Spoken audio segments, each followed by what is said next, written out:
The pandemic has touched the lives of every single person in this country to a greater or lesser extent.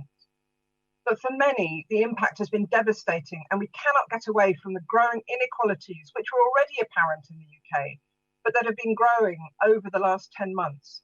And this government hasn't tackled these inequalities head on in the way that other nations have done. But before I focus on these, I do want to start on a positive note. Firstly, to acknowledge the speed by which the government is rolling out the vaccination programme. For once, no dithering. But also, as I co-chair the APPG for cycling and walking, I want to pay tribute to the government's speedy rolling out of funding and enabling regulation to allow councils to create safe space for cycling and walking. But then I come back to the meat of my speech, on those who've missed out. The government repeatedly reel off the billions of pounds and the millions of people being supported, but again and again they avoid addressing those who miss out and who, in equivalent economies, are being supported. There's been no decent uplift in sick pay, meaning those on low pay cannot afford to be off work, so they risk infecting their colleagues.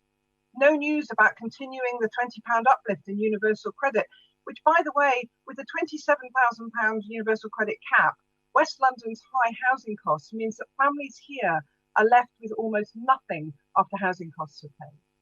There's nothing for the many families whose adults members were working, but they have no recourse to public funds.